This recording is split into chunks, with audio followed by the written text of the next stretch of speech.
In the criminal world, he was pretty infamous. I used to work at Bojangles nightclub in St Kilda. Peter Allen. I used to visit Victor Pearse. I knew Trevor Pettingill. I knew Samantha was one of my best mates in juvie. She had her head and arms chopped off and left in the Yarra River. All that talk to my gang pull up, and we pull up and they all dip. Yo, it's your boy King Dave here. This is the Fallon Show. Hope all is going well. How about you introduce yourself and where you're from? My name's Nicole. I'm from Tapuki. Deported back from Melbourne 2003. 2003. So how long did you live over there in Melbourne? 30-something years, I think 32 years. 32 years. So you moved there as a baby, is it? Yeah, I was 11, 10 going on 11. 10 when you moved to Melbourne. So, all right. So this is Nicole here. So she was unfortunately deported from Melbourne back in 2003, where she had lived a bit of a colourful life, I guess you could say. She's dated, I guess what you would consider, underworld figures over in Melbourne. She was also known as Chopper Reed's little sister, more famously known. She was also featured in his books over there, so they had quite a close relationship. So how did you come into contact with him? I used to work at Bojangles nightclub in St Kilda. Yeah, I used to work there as a cage dancer, and so yeah, and I was like 14. Really? But yeah, I mean, probably way too young to be doing anything like that. But I mean, back then it seemed so stupidly normal. Had a couple of drinks with him back then. He wasn't well known, and I'd never heard of him, to be honest. Like, he was probably 20 years my senior, so a lot older anyway. So he was like really protective of me.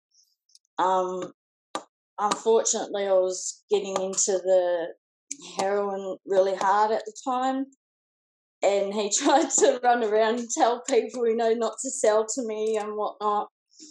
And, he stopped a lot of people from, selling me drugs. But at the end of the day, if you want to get drugs, you'll get them. Yeah. Was he a drug user at all, or? Yeah, he was. All right. Wow. So, again, you lived a bit of a colourful life over there. You came into contact with quite a few people over there.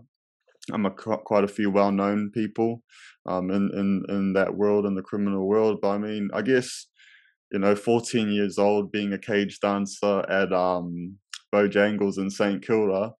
I mean, when did that sort of scene start for you? When you ended up going there, like what happened before that? When I was young over here, my mum's boyfriend molested me when I was like about 8 years old, and but like back then no one really spoke about things like that, and it wasn't the done thing to do, and I was really confused about it. I didn't know who to talk to. I wasn't sure if it was my fault. I was forever questioning myself, did I do something to encourage it? And that was the worst thing, I think, was I punished myself more than anything else about, did I do something to make him do that to me? So I didn't tell anyone till I was like 19 years old. So, and that was to a counsellor who finally got it out of me. But yeah, that's many years, to hold something like that in. Yeah. Never talk to anybody about it, like not even my mates I told. Yeah. And I think that's where that came in. I kept running away from home because we had a stepfather, who this was my mum didn't stay with this guy, but she actually, the next guy that she was with, she married. So I kind of automatically assumed that he would do exactly the same thing. Yeah. He never did. He never did, but he kind of paid for what his predecessor did. You know, I was really, really fucking nasty to him. I was just an asshole of a kid. You know, and I hated him. I hated my mum for allowing it. You know, just so much, you know, that I was dealing with that I really didn't understand at that time. So I was just being an obnoxious little asshole, you know, and just, I guess, trying to understand the world and why it happened to me. And yeah, I don't know. I think taking drugs was just to like stamp out the pain and the questions and all of that.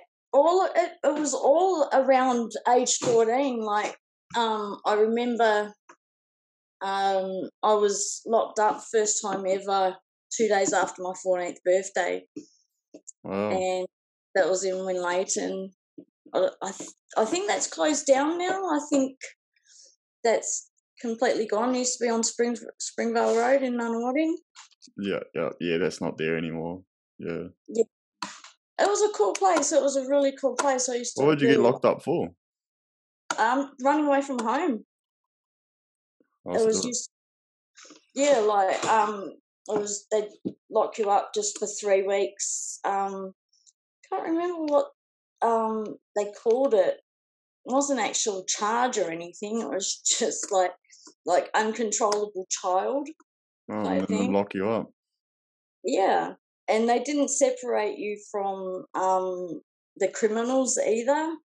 So Mm. you locked up. Runaways would be stuck with criminals, like wards of the state were together with people who pinch cars and stuff like that. Older girls, 16, 17, still, you know, getting locked up in that. So I grew up from there. We all kind of graduated at the same time, for want of a better word, too, fairly. And then Dame Phyllis Frost Centre. Well, again, so when did the drug use sort of start? Was it like weed and things, or? It started off weed. Like, I started hanging around when I'd get out of Winlayton, I'd just run away again. And I had friends that lived in St Albans, and I'd go there, and I'd stay with them, and we'd smoke dope. And my girlfriend, who ended up having a son to my stepbrother, she took me out to St Albans pub for my 14th birthday. So that was like huge for me. And then 2 days later, I was locked up. One of the guys that lived in the flats, he was into shooting up, but that was speed, and had that first time. And they were using needles, and I was like, "Oh yeah, can I have some?" And they were like, nah. And I'm like, yes. And I kind of twisted their arm and got them to give me a little bit. And that was it. I was like, How oh old were my, you then? 14? 14. Far around. This is in the flats, where? So on St Albans Road. Oh, wow. Well, can you paint a picture of what Melbourne was like? Especially out west and like the whole drug scene and.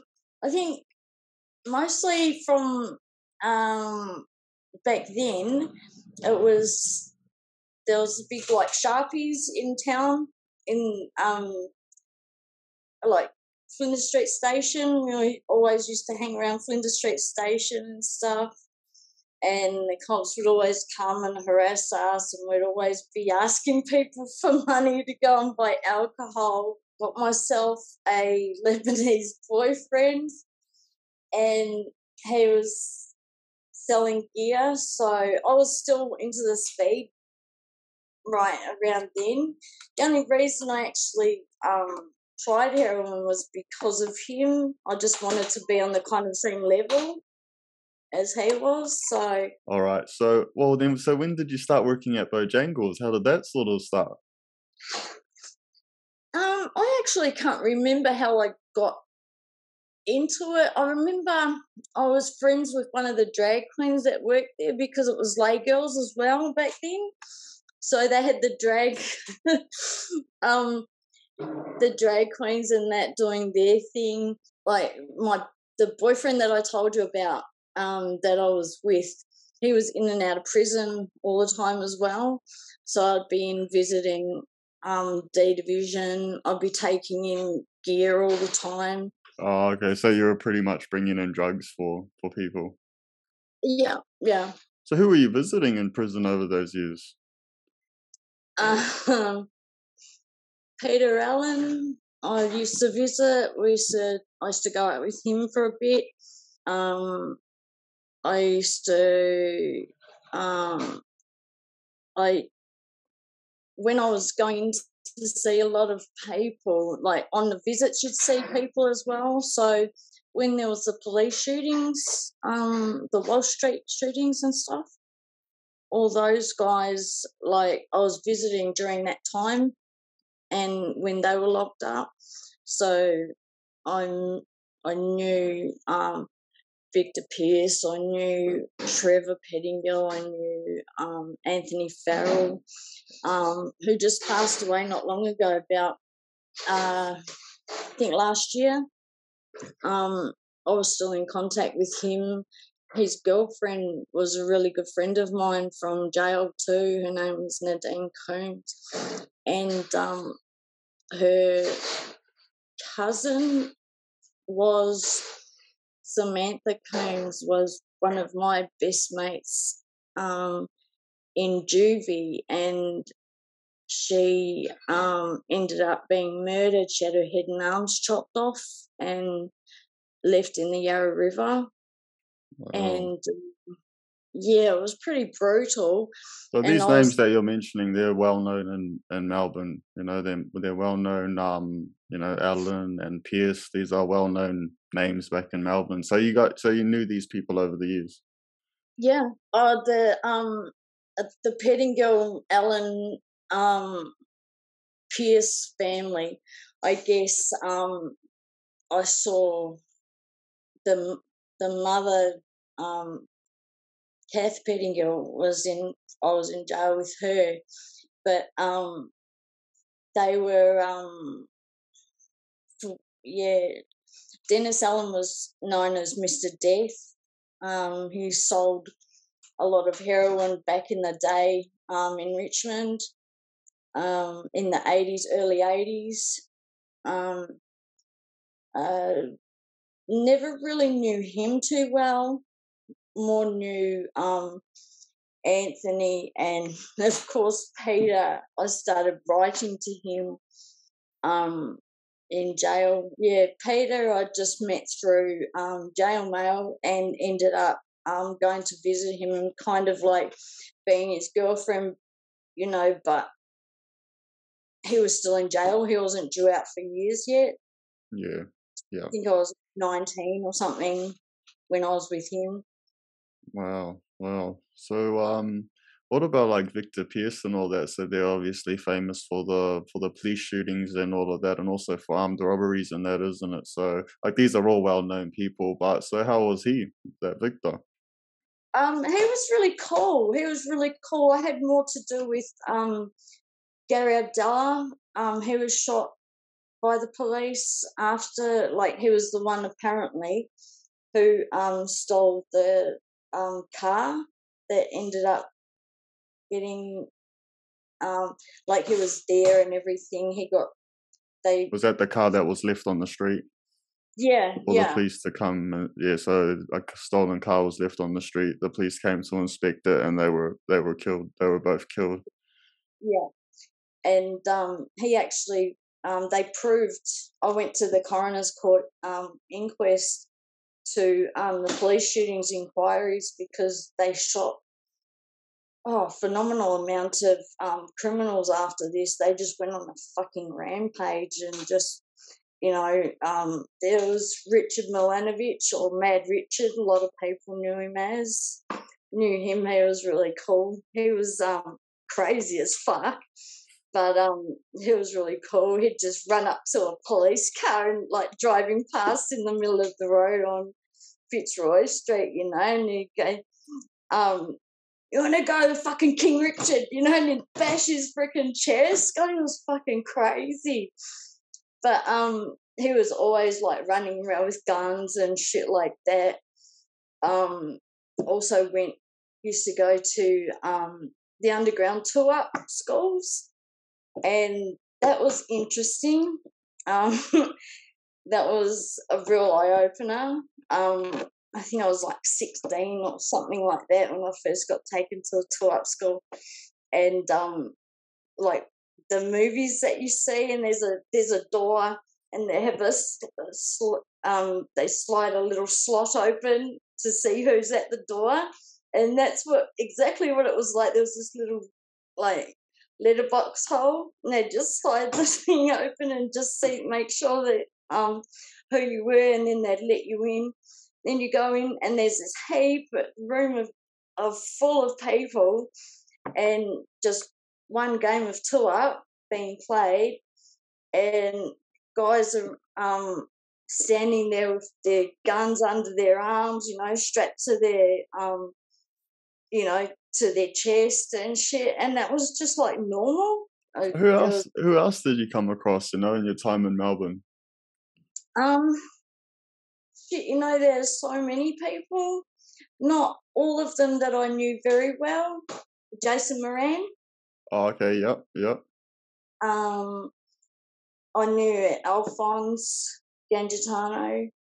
I think a lot of us did. I think he kind of like preyed on the younger girls type thing, you know, trying to, I don't know, big note and whatnot.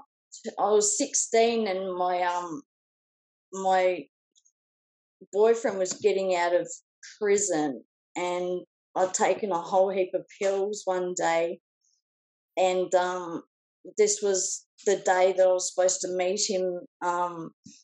He was getting out of Ararat prison, and I was going to meet him at Spencer Street Station because he was getting released, and I ended up getting hit by a car. He got out and had a hit and died. You know, like so many of my friends have died that way. Yeah, there's a few. Yeah, I've had a few friends died that way as well. Yeah, they get out and they think that they can use the same amount, and they do, and they end up dying. There's so many stories like that. Especially in Melbourne, there's a few. Yeah. And I always used to think, you know, if I had have made it there, I would have had half of it, you know, so he wouldn't have died. And I was forever blaming myself for stuff like that, you know. Up in Sydney, my girlfriend, I left her at home one night, and I went out for the night and gave her a kiss goodbye, and we'd had a hit just before, and I came home in the morning and she was in the same fucking position that I left her in, you know, when I'd given her a kiss goodnight, and she was dead, you know. And fuck, I woke up one day in the Collingwood flats, and my partner was dead next to me. Well, how were the police in Melbourne? How were your run-ins with them, with the detectives and things like that? They were pretty brutal, eh? Like we used to escape a few times from youth training centre just because it was pretty freaking easy. And I got away from them once, like 3 times, and so this one time that the third time around, they saw me, and there was four big males, you know, and here I am, I'm 16 years old, and they just grabbed my head and just started smashing it against the car, you know, like we get into the back seat of the car, you open the door, and there's the roof, and they just got my head, back of my hair, and just was smashing my head like across my forehead into the top of the roof of the car.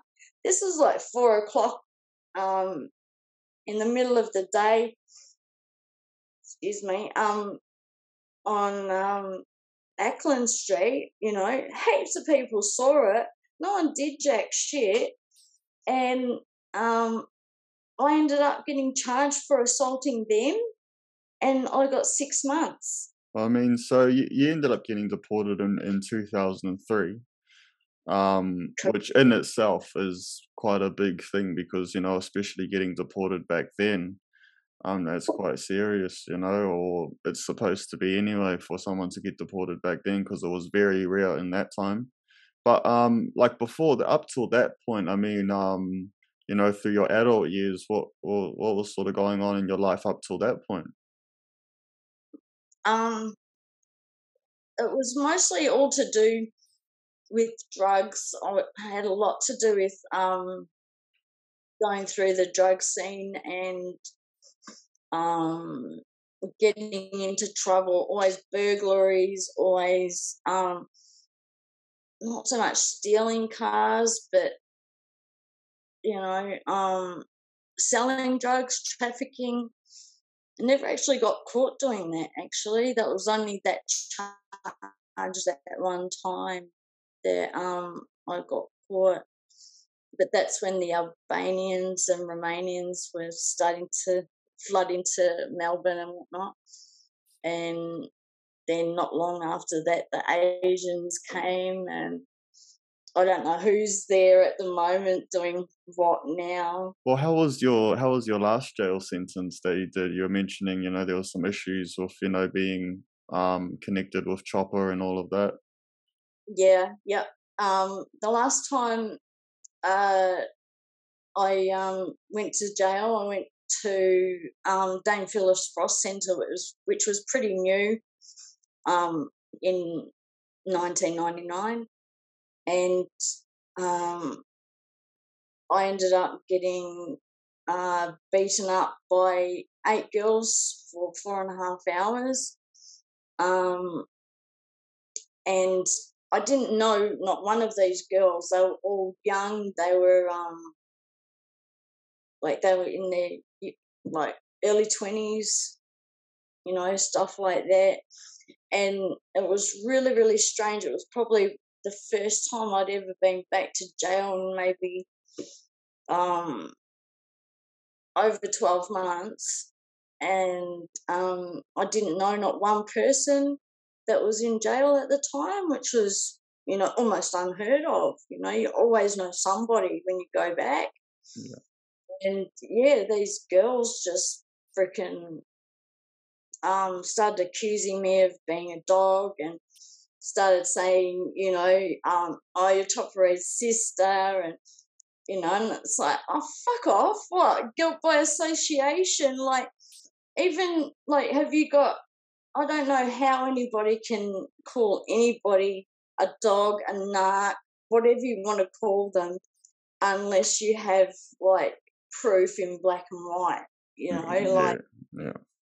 the way that's how we used to just roll. You just don't call anybody that unless you've got legit proof, you know, and you want to be able to show it. So basically, a dog in Australian terms, so calling someone a dog in the criminal world would mean that there's paperwork on them. So that means that they've informed on someone, that they've gone crown witness on someone, and there's paperwork there to prove that, and you know, the handout brief and all of that, of the police interview and all of that. So that's technically what a dog is in the Australian criminal world, is a snitch. But they had absolutely no proof of anything.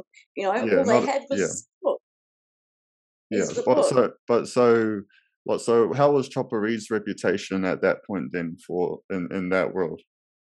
He was an up and comer then. He was still the movie hadn't come out by then yet.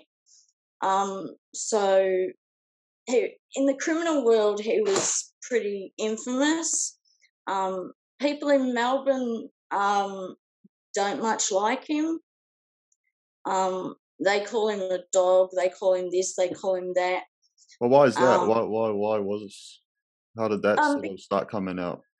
because of the movie, like the movie portrays him as a police informer as such, whereas you know, I I still have never seen anything, no paperwork, no anything. I haven't heard of anybody doing a day in prison because of him. Um, you know, nothing, nothing at all. Yeah, You know, no proof of it. yeah, yeah. But that, I guess, that was the word that was getting around if those women had done that, because this was before the movie, wasn't it? Yes, yes, it was. I ended up with brain damage from it. Like Oh, after they got me to have a shower after what they did to me to get all the blood and shit off me, and like this whole time I could have buzzed up 100 times. You know what it's like being locked up all night. You can buzz up anytime. You know, I could have buzzed up. I didn't. If I was such a dog, you know, yeah, I would. exactly. So again, so for those that don't know, so yeah, in jail you got like an intercom there in your cell and whatnot, and yeah, they call it buzzing up. So if but that's seen as a dog's act, you know what I mean? To sort of, if you buzz up and hit the buzzer and tell the officers, you know, something's happened or you want to get out of the unit, that's seen as one of the lowest things that you could do in jail. So, but you obviously didn't do that. No, no. And ended up in hospital, um, got a fractured jaw, broken nose, fractured collarbone, cut all my hair off, shaved all my eyebrows off. I had two black eyes. My lawyer that I'd had from I don't know if you've heard of Leanne Warren. I had her as a lawyer in Melbourne since I was a kid, since I was 14 years old, and she came in to see me in jail, and she did not recognise me, you know, and she fucking cried when she saw me, you know, and she's like, "Fuck this! I'm getting you bail. You're getting the fuck out of here," you know, and she got me bail. But I mean, I still had to go back and do my year in jail, you know.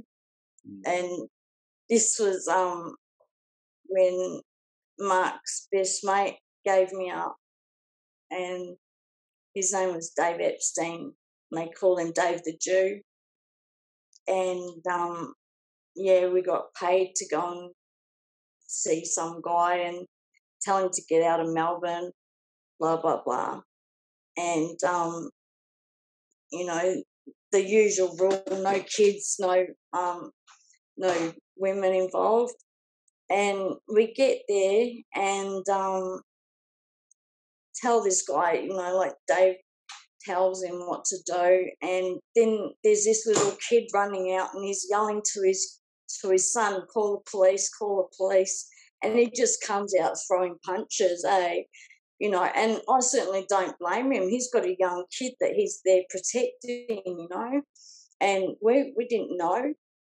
And so he comes out throwing punches, he's hitting me, and I had a letter opener that was in the shape of a dagger, and I was throwing it just towards him. I wasn't trying to hit him, it was just to try and stop him from punching me. And unfortunately, I got him and I stabbed him in the kidney, and that he didn't realise that he'd been stabbed either, you know. I guess all the adrenaline and whatnot. But helicopter came, police surrounded the area, was in many ponds, and yeah, it was pretty freaky. We were trying to get away in the car, and he was holding onto his stomach, and there was blood pouring out, and I'm thinking, oh, fuck no. But then we get into the jack shop, and the police are telling me, you know, "Oh, Dave's told on you," and I'm like, "I get fucked. I've heard this story a million times before." And you'd know this, that the police try and tell you that your partner is woman, flipped on you to try and make you talk. And I'm like, yeah, whatever, you're full of shit. Then they bring in the statement that he signed, right? And I'm still like, yeah, whatever, you can sign his fucking signature, good on you, and still nothing. And then they bring him in and to my face, and I fucking couldn't believe it. My fucking heart just sank. And I was just like, no, this is not happening. This not you, no, and this is supposed to be this stone cold fucking killer type guy, but he's scared of, of going to prison and tells it, like wrecks our whole freaking appeal process. Any fucking thing, anything of pleading not guilty is out the window, And the last person that I ever expected, to give me up was, Mark's best mate. And I never, ever told Mark, ever. Oh, so Mark's chopper, yeah. Yeah. Oh, And wow. he's, Dave died, I don't know when or what of, but I just know he passed away. He was pretty mental. He was like always in the Alfred Hospital, the mental part of it, I'd always go and visit him and stuff like that. But yeah, he just gave me up cold, and I could not believe it. I was just like, no. So how long did you But end up doing for that? that was when I got deported. That was when I got the year exactly. Oh, so that was what you went in jail for that time. Wow. So, okay. So then moving forward, so what happened with the whole deportation? Well, that was I got my got a letter saying intent to revoke my visa. Was this while you're in prison, or? Yeah. This is while I think I was on remand or sentence. I'm not sure which. Once I got out of prison, I had to go and report to immigration once a month in Melbourne. Mostly by phone. I went in a lot, to take letters in from lawyers, my parents, whoever would write me a letter, a good letter of recommendation to keep me in the country. They were basically telling me to, give us a reason to allow you to stay, and they were sending me back on so-called character. It's cruel and unusual punishment to keep you from your family, not being able to go to your father's funeral, your brother's funeral. When my mum passes away, I won't be able to go to her funeral. There's people that that still have their kids over there. Yeah, it's ugly. Well, so when you came back, how was it for you here? How was it coming back to New Zealand, and sort of the difference between Melbourne and? That was fucking scary. I expected once warriors straight up, and like that wasn't long out in the cinemas either at the time. All my friends were telling me that that's basically what I was going back to as well, which didn't help. I was born in Wellington, grew up in Wellington for as long as I can remember. The only reason I went to Auckland was because the guy who molested me lived in Wellington. So I chose Auckland because I was already angry enough as fuck. I didn't want to go and hunt down this woman, child molester, and go murder him, and I was so scared that that's what I was going to do because I was angry at the world. I was so mad. I was like, I've done my time, I've done everything, and now I'm just starting to come good, and you guys are taking just everything I have away, You're sending me basically to the moon. I don't remember this country. not for anything. So yeah, so how is life for you currently? At the moment, I'm definitely living my best life. It's working in kiwi fruit, doing thinning and all the orchard work and stuff. It's actually quite cool. It's monotonous and boring, but yeah, it's cool. Like beautiful. It's nice and quiet here. No neighbours. Live on a kiwi fruit orchard. You know. Am married as well? Yeah, married now. All right, Nicole. Look, we're coming to the end here, so I just want to thank you so much for reaching out and for jumping on the show and sharing insight into Melbourne. Especially back in the days. You've given some awesome insights here. So and I'm wrapped for you. I'm wrapped that you're living your life now, living your best life, as you say. All right, Nicole. Well, much love, and we'll talk soon. Definitely. Peace out.